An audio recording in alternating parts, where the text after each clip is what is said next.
when he says, I want to fight Tyson Fury and I'm going to beat Tyson Fury, I 100% believe him. What up, everyone? Shakiel Mahjouri here for CBS Sports, and do you know who this is? He leads Francis Ngannou to the Rumble in Riyadh against Tyson Fury on October 28th.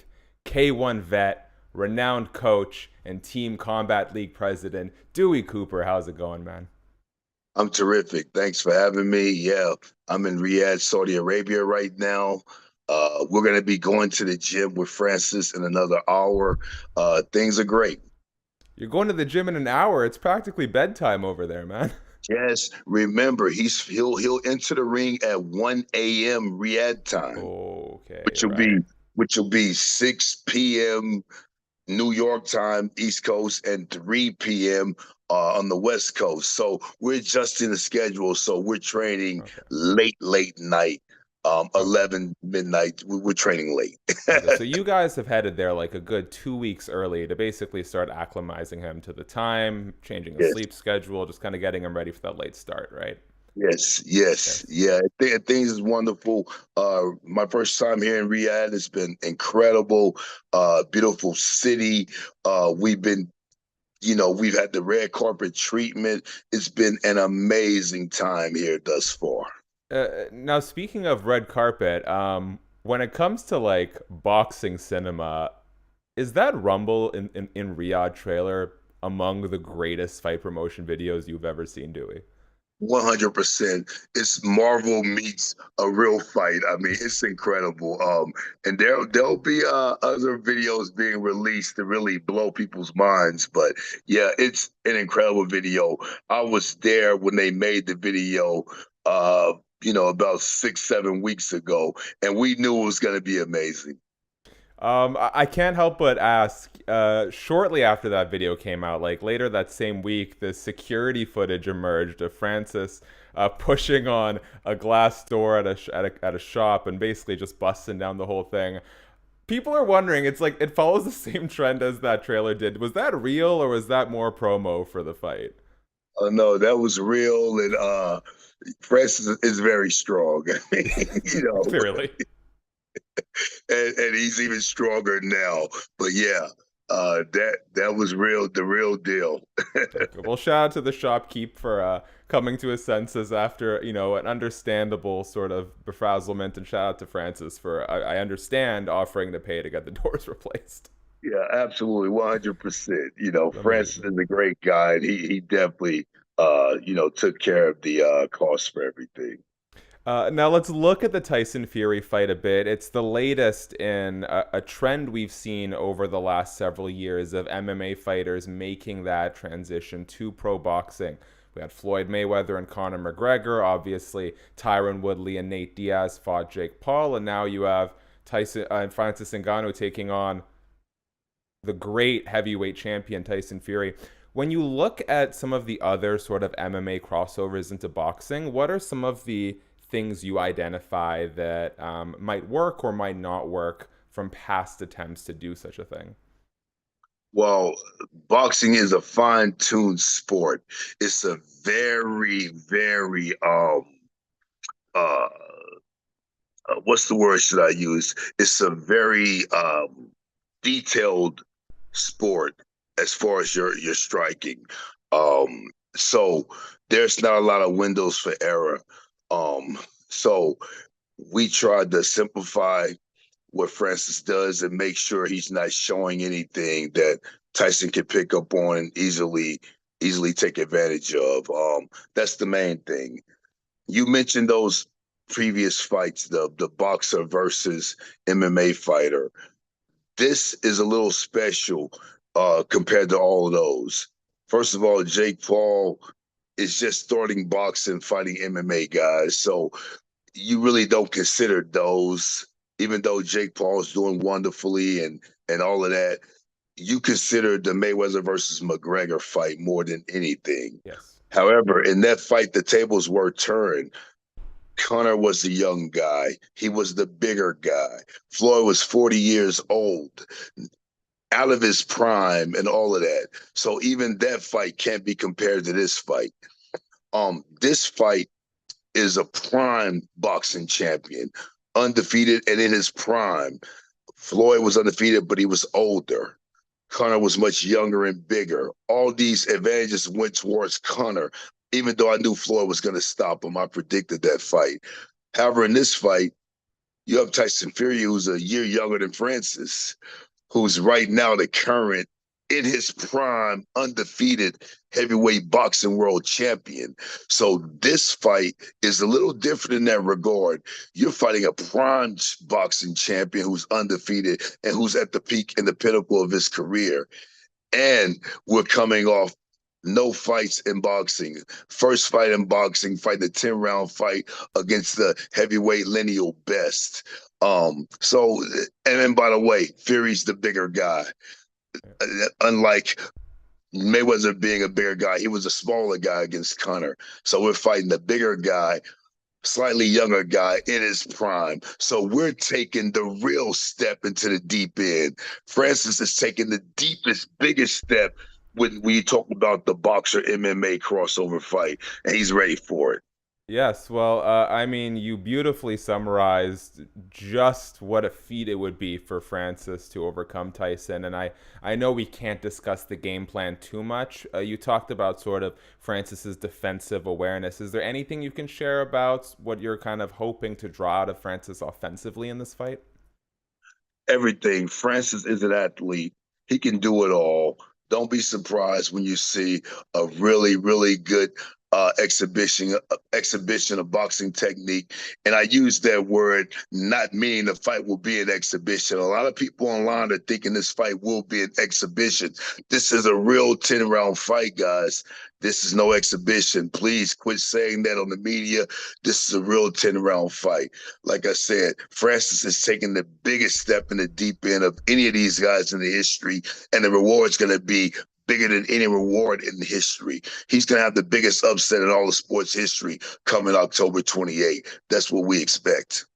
I spoke before the Sean Strickland Israel Adesanya fight with Eric Nixick over at Extreme Couture, and he was saying how you guys have been sort of looking for some people from the boxing world to bring in to kind of help prepare Francis Ngannou. Are there any other trainers or coaches with more boxing experience that you've brought into this camp, and who are they? No, it was just Mike Tyson. Mike Tyson has been the only coach besides us, and Francis is motivated. It's been a tremendous camp. We're 2 weeks away, basically, and we're just looking forward for him to shock the world. And there's a lot of naysayers. There's a lot of experts who are saying some real reckless things. It's their opinion, so hey, I'm not here to shoot how people feel, but I just can't wait till Francis shows the world that everything isn't a perfect circle all the time. You mentioned Mike Tyson. What would you say has been sort of the biggest impact that Mike has had on Ngannou's preparation? Like, where has he been the biggest asset to the team? Psychological motivation and the fine tuning of certain techniques. You talked about the difference out of an MMA fighter and a boxer.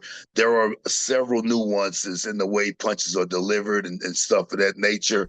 And Mike Tyson is definitely added in that component and the psychological motivation. Like there's an intangible that's there that Mike can bring, that very few people can bring, especially when the fighter who Mike comes to train with happens, to be such a huge fan and so motivated by Mike Tyson. If you know the Francis Ngannou story, watching a video of Mike Tyson back in Cameroon is what really sparks him to want to become a fighter.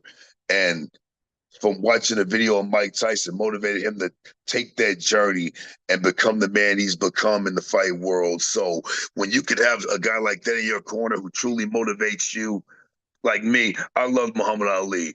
And Muhammad Ali actually came to one of my fights in the K1, Crazy. actually talked to me and everything. But imagine if Muhammad Ali trained me for a fight. Every day would have been like my first day training. Every day I would have really, really, really, truly pushed myself. And that's the component Mike Tyson has brung Francis is a super motivated fighter, and he definitely doesn't want to let himself down, his family, or Mike Tyson or the team. So he has such motivation in this fight that couldn't be created without Mike Tyson being a part of it.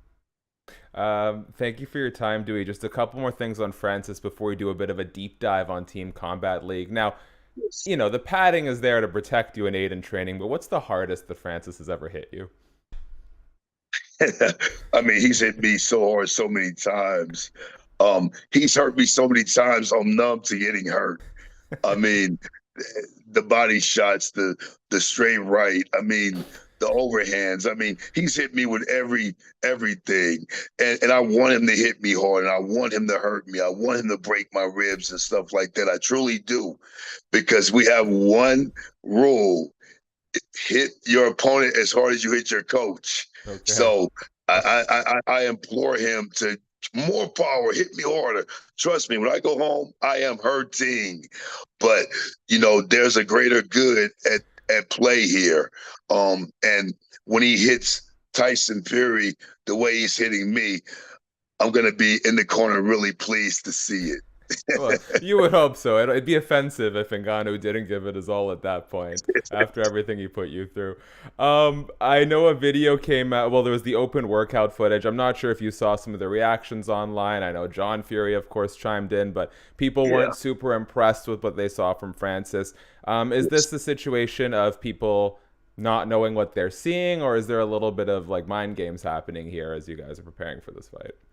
It's a media workout. We train right after that. I mean, people feel the way they feel. If you don't think it was an exciting media workout, you don't think it was an exciting media workout. Media workouts are media workouts. That's all I can say about that. If you don't get Okay. what I'm saying, you're a little too dense to understand. But it wasn't a full display fight day of what we're doing. But it was a good workout, and so people are gonna judge it the way they judge it. But when he's hitting a real person, and it's a real fight going on, we'll see. We'll see if he gets that same criticism.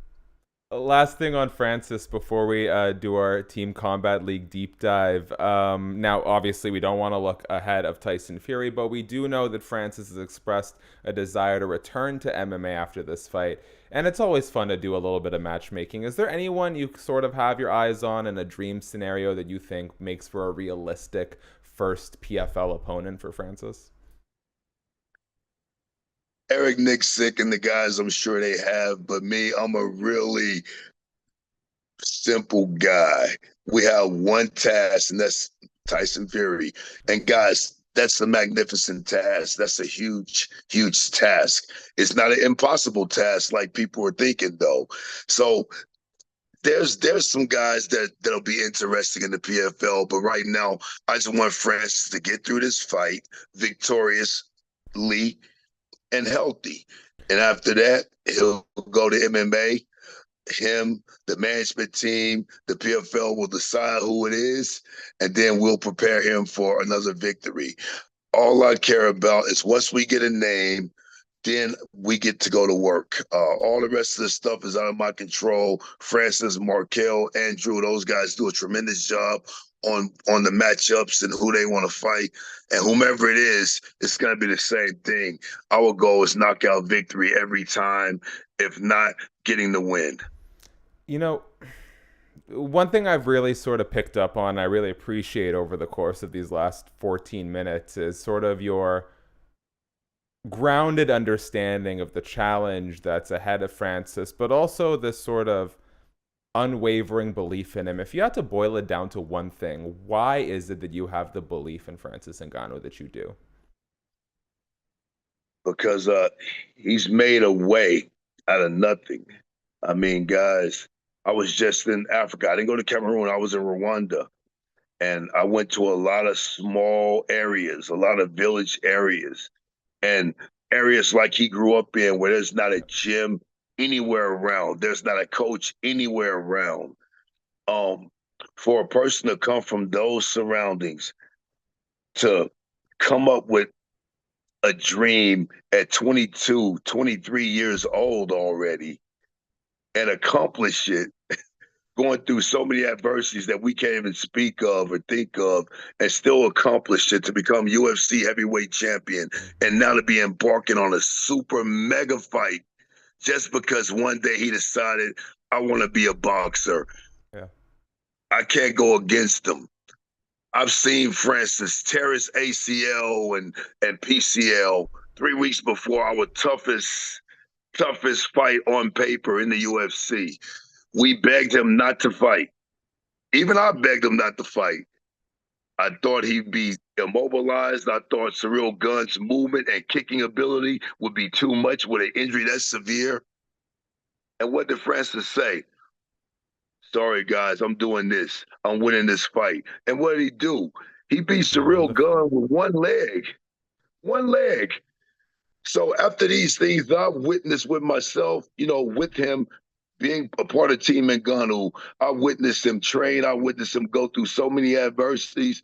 When he says, I want to fight Tyson Fury and I'm going to beat Tyson Fury, I 100% believe him. And my mantra in my mind is no one can defeat you until they beat you. And since you're telling me you're going to beat Tyson Fury, I know you're going to do it. You guys think he's already defeated. We haven't even fought yet. You know, Mike Tyson was in one of the biggest upsets in history back in the 90s when he got beat by Buster Douglas in Mhm. Japan. Anything's possible. And with a person like Francis Ngannou, who accomplishes things that he sets out for, and I've seen him go through adversity, I believe him. And I can't wait to be a part of history on October 28th with us being the winner and giving Tyson Fury his first loss. Pop off, Dewey Cooper. Now, I know that basically every combat sports fan who's going to check out this video has at least gotten a glimpse of Team Combat League, but for those who maybe haven't been sort of indoctrinated to the full experience, can you kind of break down what Team Combat League is all about? Man, great question. I'm glad we're talking about the company. Team Combat League is excitement personified. It is the most exciting. If you're into fighting, if you're into pugilism, if you love boxing, Team Combat League is for you. If you love that team aspect of sports, your NBAs, your NFLs, your baseballs, all of that. If you love a team sport, imagine that team sport camaraderie aspect connected to a boxing fight. If you love boxing, everyone loves those championship rounds, those last two rounds of the fight. That's what we give you in Team Combat League because you have a team aspect. You have fighters fighting one round each, and you switch to the next weight class. It's excitement personified, man. Team Combat League is going to revolutionize the sport of boxing in a good aspect and give you a shorter, more explosive today's era, the mood and climate of today in a fight package. If you haven't seen Team Combat League, go to the Team Combat League YouTube channel and check out our first season we just finished in August, and you'll see every fight is exciting, every round is exciting, every matchup is exciting. You don't play boxing, you fight. And these matches from the cities, the city to city are incredibly exciting. And by the way, everyone thinks their city has the best fighters. With Team Combat League, you can see which city has the Mhm. best fighter. Right now, the city with the best fighters is New York City because they Hey. won the Team Combat League first season. To my chagrin, not happy to say that New York has the best fighters because I live in Las Vegas. But right now, New York has the best fighters, and Team Combat League showed that in the first season. And we're looking forward to the second season. Team Combat League, we're on YouTube. Subscribe to the channel. Check it out. Well, Team Vegas might just need to get Ngannou services if all goes well after the Fury fight. I mean, I actually we have really, what I things like like that in the about Team, plans. It's possible. We have it's things in the possible. plans. um, Quintet over on UFC Fight Pass was sort of one of my favorite sort of new age combat sports product. It was this jiu-jitsu tournament, but it was two teams of five, a gauntlet style. And I really Yeah. like, obviously, it's not a gauntlet with Team Combat League, but I really like this idea of uh, teammates swapping in each round because we've all seen those videos of like 5 on 5 Yeah, MMA, and it's brutal, man. That's way too much for yeah, me. What yeah. was it like in terms of like actually getting Team Combat League structured and improved? Like, where did this idea come from, and how was it executed? Well, it came from two really great people, Ahmed Sheikh and Mark. These guys are the co-founders. They're the ones who had the vision and wanted to put something together. They met with me uh, from an advisory standpoint, and it developed from there. These are two astute businessmen who had a great idea. They wanted to bring something exciting to the sport that they love of boxing. And that's where the Team Combat League concept came from. But they were also worried about, we're in a CTE era. They're worried about concussions and the injuries of the fighters, and fighters taking too much damage, fighters not getting paid a proper fee, fighters not having insurance, things like this. So that they want to tackle all those real issues that the fighters Yes. face today, but also encompass that in a company. And we talked, we came together with a great structure, and we came up with a solution to keep the necessities that the Team Combat League was based upon, with the excitement and the fighting and all of that. But we really take care of the fighters and want to make sure the fighters were safe too. That's why you're getting one round of explosive action and the next guy's in. And one Team Combat League competition, you're only going to fight a maximum of 2 rounds, and you're making normal fight money. You're making biweekly money for entire season, just like other team sports. And like I said, it's very exciting. So the damage incurred on your body is far less severe. And it's actually great because guys like the young fighters are getting a lot of experience. They're getting a platform weekly to perform and to develop a fan base and to get that fight experience in. There's nothing like fight experience. We talked about Ngannou Fury earlier. Ngannou, this is his first fight in boxing. Imagine him going through a Team Combat League season, a 4 month season. He would have had, you know, 20 fights, you know, total, let's say maybe 14 to 18, 20 rounds, but each round is one fight, and you can't replace that experience. So you'll get the experience of a veteran stepping into the ring, new every week, but not having to fight a 4 to 10 round fight. So it started like that. We already had our first season. The first season went wonderfully, and we're looking forward to even bigger and better second season.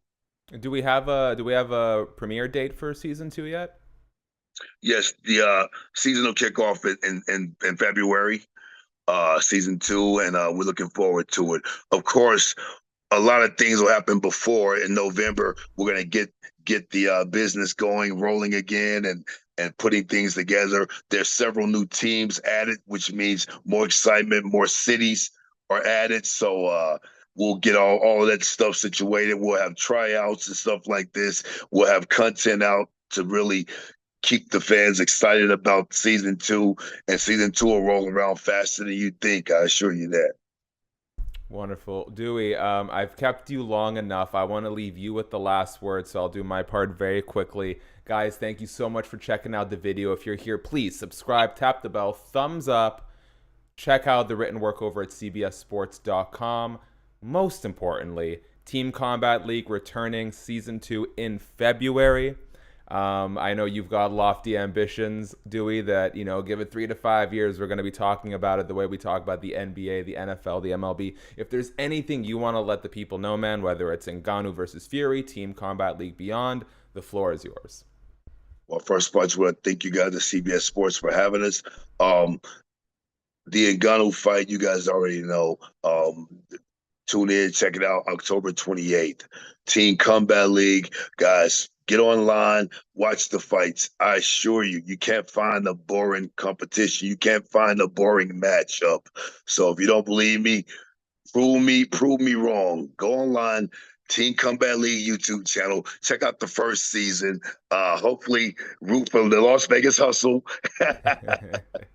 And You'll see a bunch of great fights. We had Olympian heavyweight Michael Hunter fought in Team Combat League in the first season. Hasim Ruckman, he fought so many talented fighters.